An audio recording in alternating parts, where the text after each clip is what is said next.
Kalau menurut saya itu perlu banget sih dijaga. Sudah menjadi adat istiadat. Nggak bakal meriah gitu tanpa Panjat Pinang. Harusnya selalu aja buat 17-an harus dibudayain terus kan. Tidak jauh dari namanya gotong royong. Membangun kerjasama. Antara yang di bawah dan yang di atas untuk mencapai satu tujuan yang sama. mempersatukan atau mempererat tali persaudaraan. Persatuan, terus saling membantu gitu. Saling menolong satu sama lain. Itulah yang jadi ciri kita harus dipertahankan. Saya kira Panjat Pinang itu bisa mencerminkan salah satu budaya kita yang selalu kita ucapkan, yaitu bergotong royong. Bahwa bangsa Indonesia bisa maju kalau kita bergotong royong. Bergotong royong itu tidak hanya supaya kita mengerti, tapi kita harus kita praktekkan sehari-hari. Jadi tidak hanya sekedar kita kognitif, kita tahu, tapi kalau kita tidak praktekin nggak bisa. Indonesia tanpa kerjasama, tanpa gotong royong, kita nggak akan survive. Karena itulah pada inti pokoknya, oleh karena itu kebiasaan itu perlu kita lakukan agar kita terbiasa dari anak kecil sampai dewasa sudah terbiasa dengan sikap gotong royong.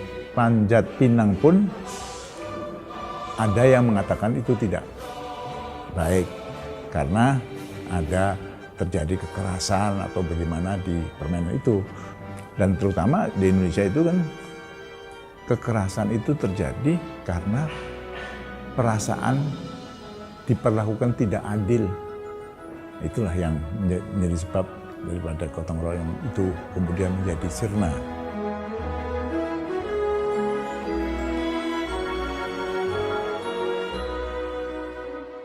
Kita harus tetap tahu teknologi, tapi tetap kita harus tahu porsinya juga. Emang agak disayangkan kalau teknologi itu bukan membuat kita semakin dekat, tapi makin jauh. Artinya, dengan teknologi kan otomatis orang lebih gampang untuk komunikasi, tidak perlu datang. Jadi tuh kayak orang yang deket itu jadi ngejauh. Gimana caranya kita buat nggak ngerasa ngejauh dari orang yang kita dekat? Dimanfaatkanlah teknologi itu untuk menyebarkan info, bahkan akal diadakan gotong royong seperti itu.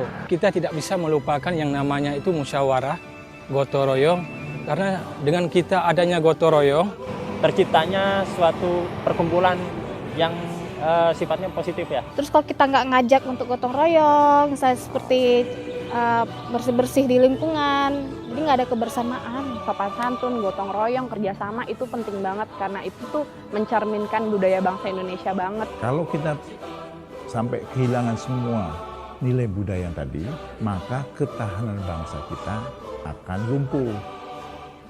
Nah, ketahanan bangsa kita yang lumpuh itulah yang menjadi tujuan daripada proxy war. Oleh karena itu satu-satunya jalan adalah kita menguatkan ketahanan bangsa kita. Dilakukan dengan cara menanamkan nilai-nilai keindonesiaan pada seluruh bangsa kita, baik melalui pendidikan maupun melalui pembinaan komunitas-komunitas bangsa kita. Nilai-nilai dasar yang perlu kita pertahankan. Tadi gotong royong, kedua musyawarah mufakat. Ada nilai yang penting dalam musyawarah mufakat gitu. Orang musyawarah mufakat itu adalah bentuk exercise bagaimana kita mengutamakan nalar kita untuk memecahkan persoalan gitu. Justru kekuatan bangsa Indonesia itu yang pasti kita itu bineka. Bersinergi dari yang berbeda itu penting.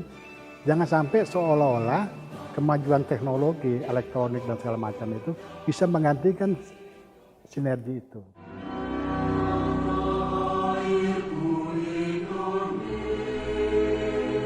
Yang paling saya banggakan itu ya ramah tamahnya. Musyawarah secara mufakat. Bergotong royong. Sama-sama. Bergotong royong, Ramah tamah kayaknya. Gotong royong. saya lebih membanggakan yang namanya itu sopan santun. Yang paling saya banggakan itu orang Indonesia itu ramah-ramah ya. Kalau kita bilang ramah tanah, kalau kita bilang gotong royong, kalau kita musyawarah, itu bagian untuk terjadi sinergi itu. Anda tidak mungkin bersinergi kalau bermusuhan kan gitu. Anda tidak bisa bersinergi kalau tidak berbicara. Anda tidak bisa bersinergi kalau tidak bermusyawarah. Anda tidak bisa bersinergi kalau tidak gotong royong. Jadi inti pokoknya bagaimana sinergi itu bisa ditumbuhkan gitu. Jadi bentuk-bentuk budaya-budaya itu adalah pada intinya agar sinergi itu berjalan dengan baik. Hanya dengan bersinergi itulah kita bisa memecahkan semua persoalan-persoalan itu.